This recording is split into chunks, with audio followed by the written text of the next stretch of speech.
Halo teman-teman, ketemu lagi sama aku Ayu di IDC YouTube channel dan kini aku juga ditemenin sama Mas Feb di sini. Ya, Seperti hai. biasa, kalau ada Mas Feb artinya kita mau main games, mitos atau fakta. Nah, untuk hal ini kita akan bahas mengenai fenomena artis yang maju menjadi caleg atau terjun ke dunia politik. Nah, kalau teman-teman notice mungkin ya, kemarin kan habis debat capres nih, makin terasa vibes menuju pemilunya. Dan vibes menuju pemilu ini juga terasa di media sosial, bahkan mungkin di televisi, di mana banyak ternyata artis-artis yang Hmm, mulai sering menyuarakan pendapat mereka tentang politik juga. Bahkan beberapa di antara mereka juga ikut terjun ke dunia politik. Nah, karena itu teman-teman, kayaknya menarik ya Mas untuk bahas tentang itu. ya, Gimana artis join ke dunia politik. Oke, kalau gitu kita langsung aja main gamesnya. Yang pertama Mas, ada statement, artis jadi bagian penting dalam partai politik. oke. Oke, aku seperti biasa ada mitos atau fakta. Kalau menurut aku, artis jadi bagian penting dalam partai politik itu cukup fakta sih teman-teman. Masuk gimana, mitos atau fakta? Sepertinya sama deh kita. Itu Fakta ya? fakta. Oke deh. Pada kenyataannya emang demikian kan. I see. Nah, oke. Kalau menurut aku sih, Mas, Hmm, kenapa ini fakta? Karena ya, yang namanya artis pasti dia mempunyai popularitas yang lumayan, ya. Pasti tinggi lah. Dan hal ini mungkin bisa menarik banyak orang-orang yang tadinya nggak begitu tertarik sama dunia politik. hmm. Mungkin karena mendengar nama artis yang familiar, akhirnya ya mereka mulai, Kebanyakan mereka juga influencer ya. iya, mulai mencari Hmm, tahu gitu kan. Dan ya, popularitas artis juga nggak bisa disangkal, pasti hmm, menaikkan ini nggak menaikkan popularitas, tapi mungkin kayak bikin orang-orang aware dengan partai politiknya. hmm. Kayak sekarang nih Mas, kalau aku lihat ya, kayak di media sosial, di Twitter, Oke. di TikTok, Instagram, kayak banyak caleg yang mereka itu artis, dan mereka cara kampanyenya itu lewat tren-tren gitu di media sosial. Hmm. Dan ini pasti itu sangat mudah menjangkau ini dong orang-orang gitu. Yang Menjangkau nanti akan, pemilih iya, muda barangkali ya, iya lebih untuk tepatnya ya. apa sih untuk menarik pemilih tuh sangat ya lumayan inilah dengan titelnya sebagai artis. Saya mungkin melihatnya lebih pada apa sudut pandang yang agak lain dari yang Ayu bilang tadi, misalnya kenapa mereka harus menjadi bagian penting dari partai politik begitu. Eh, Sebagai bagian dari komunitas manusia dan masyarakat Indonesia, artinya setiap orang itu harus menjadi bagian integral dari sebuah sistem politik kan. Siapapun itu, gitu.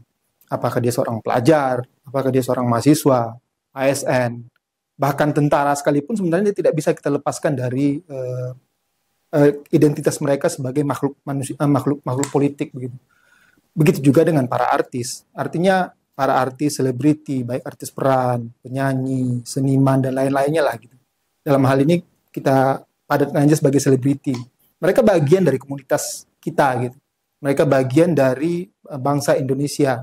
Dan mereka juga merepresentasikan sebuah segmen mata pencaharian yang mungkin masyarakat selama ini memandang mereka sebagai orang-orang yang sering disebut sebagai kalangan yang hedonis, misalnya hidup dengan gaya jet set, atau bahasa sekarang itu apa, sultan-sultanan Oh, gitu ya.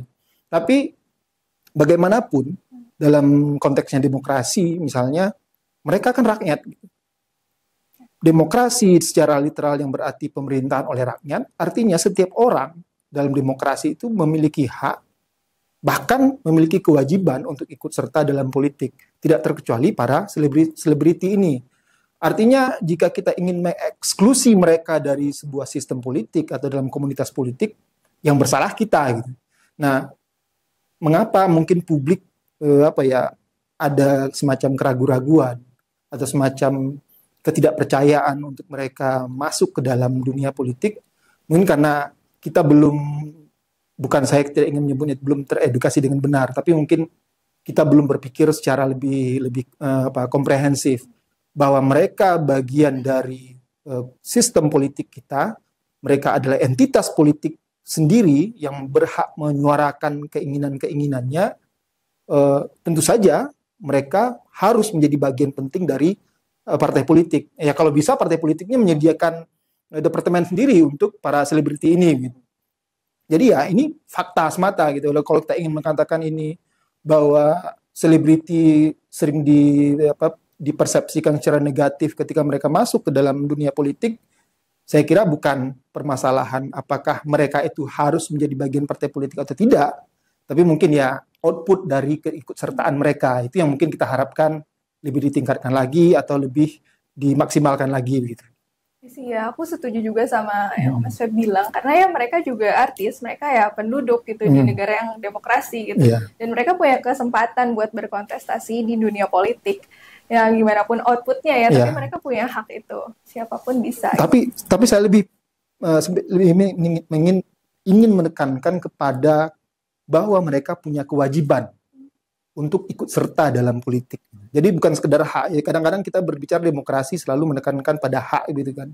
Tapi sebagai warga negara, kita mempunyai kewajiban untuk ikut serta dalam partai politik. Ya sekurang-kurangnya kalau kita orang jelata kayak gini, ikut berpartisipasi dalam pemilu misalnya. Dan selebriti karena mereka bisa mempengaruhi banyak orang, harusnya juga mereka meningkatkan kualitas diri. Tentu saja dalam hal ini dalam konteks politik ya. Ya sederhananya, seorang penyanyi misalnya atau seorang pencipta lagu, mereka harus bisa menyuarakan bahwa mereka memiliki hak-hak yang harus dijamin oleh negara, hak kekayaan intelektualnya. Dan jika itu tidak dikawal, ya siapa yang mengawal lagi kalau bukan mereka yang punya concern terhadap itu. Ya, kalau mungkin yang kemarin sempat di DPR ini ya, Mas Anang. Mas Anang. Ya. Mas Anang. Itu juga punya concern terhadap hak. Iya, hak atas kekayaan intelektual begitu kan, karena seni ciptaan lagu ciptaannya, lukisan dan segala macam itu bisa didaftarkan sebagai hak kekayaan atas kekayaan intelektual kan. Jadi ya mereka yang harus lebih giat untuk mendukung hal-hal seperti itu. Oke, gitu teman-teman. Untuk statement yang pertama aku sama Mas Feb cukup sepakat. Dan ya, kalau gitu kita lanjut ke statement yang kedua. Artis pantas untuk jadi wakil rakyat. Kalau aku ya, tapi Mas Feb dulu deh, boleh? Kalau saya, ya sebenarnya saya agak berat untuk mengatakan, walaupun tadi saya berkata bahwa mereka harus menjadi bagian dari partai politik, tapi saya anggap ini agak rada dari mitos ya. Mungkin ada twist dikit dari pendapat saya, tapi mungkin sekali lagi ini soal keraguan dari pemilih. Ini bukan soal pada tataran konseptual atau pada tataran filosofisnya, begitu. Tapi pada tataran realitasnya. Kita melihat mereka-mereka yang duduk di parlemen, para artis yang duduk di parlemen itu tidak publik, tidak merasa bahwa mereka telah memberikan kapasitas diri mereka 100%.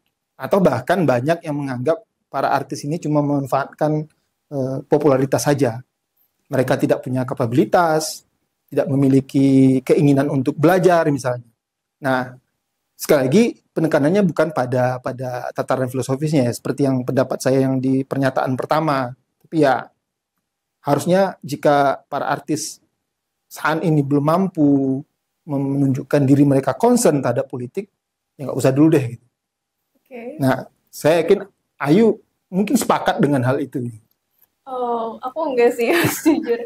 Artis pantas untuk menjadi wakil rakyat, menurut aku itu fakta, karena pantas-pantas aja gitu.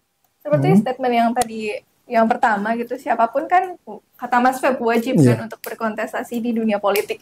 Nah, saya nggak bilang wajib berkontestasi, tapi terlibat dalam politik. Berbeda sedikit ini. Ya gitu. Pokoknya ya mereka itu pantas untuk jadi wakil rakyat, karena ya seperti yang tadi juga udah dikatakan, mereka punya concern sendiri juga yang bisa disampaikan gitu melalui politik gitu. Dan ya emangnya apa ya, mengatakan pantas atau tidaknya artis untuk jadi wakil rakyat gitu. Emangnya siapa gitu? Adakah orang yang nggak pantas untuk menjadi wakil rakyat gitu? Apakah misalnya artis nggak pantas untuk jadi wakil rakyat? Memangnya caleg-caleg di luar sana yang bukan artis lebih pantas kah untuk jadi wakil rakyat? Kan gimana ya cara menilainya gitu? Maksud Ayu nggak ada jaminan juga yang lain akan lebih baik menjadi Iya. wakil rakyat begitu. Nggak ada jaminan juga mereka yang bukan artis itu lebih pantas gitu untuk. Tapi kadang ada fenomenanya begini. Ketika mereka udah nggak laku lagi di dunia entertainment misalnya, lah mereka cari lahan yang baru untuk menjajal mata pencarian baru gitu. Apakah itu ya kadang ini publik dari sisi publik ya, atau di sisi saya sendiri lah paling kurang. Ini kadang fenomenanya agak bagi saya agak kurang enak gitu. Misalnya yang lebih buruk lagi kadang ketika mereka sudah menjadi wakil rakyat, menjadi anggota legislatif, mereka tidak mampu menempatkan diri mereka sebagai anggota legislatif gitu. Karena profesi paling sibuk di dunia itu, seberapapun kita bencinya kepada para politisi ya, profesi yang paling sibuk di dunia itu seharusnya adalah politisi. Dan yang sebuah survei mengatakan yang kedua itu adalah selebriti, para artis. Tapi mereka orang-orang yang biasa sibuk dalam kehidupan sehari-harinya. Artis, politisi ini dua profesi yang paling intensitas pekerjaannya paling tinggi gitu. Tapi ketika mereka masuk ke dalam dunia politik, mereka nggak mampu membedakan fungsi mereka sebagai politisi dan fungsi mereka sebagai selebriti. Dan kadang-kadang mereka lebih banyak di televisi mengambil acara-acara yang masih dengan konten komedi misalnya, sinetron dan segala macam. Kemudian meninggalkan fungsi dirinya sebagai politisi yang seharusnya bekerja 24 jam satu hari gitu. Oh, oke. Tapi menurut aku Mas, dengan posisinya dia sebagai artis, dengan popularitasnya yang mungkin lebih tinggi dari wakil rakyat yang lainnya, mungkin dia bisa lebih ini gak sih Mas, justru menyuarakan gitu suara konstituennya, orang yang mereka wakilkan gitu. Karena ya mereka lebih populer, jadi lebih mudah untuk didengar gitu, sampaikan kepada wakil yang lebih tinggi. Pada tahap harapan itu benar nih. Okay. Pada tahap kenyataannya selama ini apakah kita sudah menemukan gitu. Jadi misalnya kenapa saya katakan itu semacam mitos ya, itu sebenarnya bukan pada tahapan pada tahapan sekali bukan tahapan filosofisnya. Orang-orang yang sudah masuk ke dalam politik seharusnya sudah menempatkan dirinya sebagai politisi beneran, bukan lagi sambil menyambil. Ada yang nyambi jadi artis atau politisi atau artis yang nyambi jadi politisi. Nah, pada tahap itu ketidaksetujuan saya terhadap mengapa para selebriti ini harus masuk ke dalam kontestasi politik. I see. Oke, nggak apa-apa Mas, pendapat kita beda gitu. Tapi saya beneran itu pendapat saya saya anggap itu paling relevan lah dengan kondisi kita gitu. Lagian berapa banyak sih artis yang benar-benar mampu memberikan kepada kita kepuasan bahwa mereka benar-benar jadi politisi gitu. Banyak sih Mas, nggak banyak ya, cuma ada beberapa artis yang ya dia bisa membuktikan gitu perannya di politik ternyata ya bisa berpengaruh gitu. Misalnya Rieke Diah Pitaloka ya, itu salah satu contohnya gitu. Beliau kalau menurut aku cukup aktif gitu dalam menyuarakan hak-hak perempuan di DPR. Dan dia itu salah satu contoh yang bagus gimana dia memanfaatkan popularitasnya sebagai artis lalu dia terjun ke dunia politik. Itu mungkin ya nggak banyak, tapi kan ya itu salah satu cara dia gitu menggunakan popularitasnya. Bisa diterima sih. Iya, sebenarnya jumlah artis juga gak banyak ya. Iya. Kayak gitu teman-teman. Gimana? Oke. Pada tahap itu saya oke kan gitu. Ya nggak apa-apa ya, beda pendapat, kayak bebas berpendapat kan kita di Indonesia ini. Oke, nah Mas Feb ini juga ternyata statement terakhir dari mitos atau fakta hari ini. Dan ya ternyata kita ada beda pendapat terkait pantas atau tidaknya seorang artis maju menjadi wakil rakyat atau jadi politisi. Tapi di samping itu kita juga mengakui kalau artis itu punya kewajiban untuk terlibat dalam dunia politik gitu teman-teman. Oke, Mas Feb, makasih udah nemenin aku hari ini. Semoga kita bisa ketemu lagi di sesi selanjutnya bahas mitos atau fakta lagi. Oke, terima kasih juga teman-teman yang udah ngikutin aku. Semoga apa yang aku sama Mas Feb tadi diskusikan itu bisa jadi insight baru buat teman-teman semua. Oke, kalau gitu jangan lupa like, komen, dan juga subscribe. Terima kasih.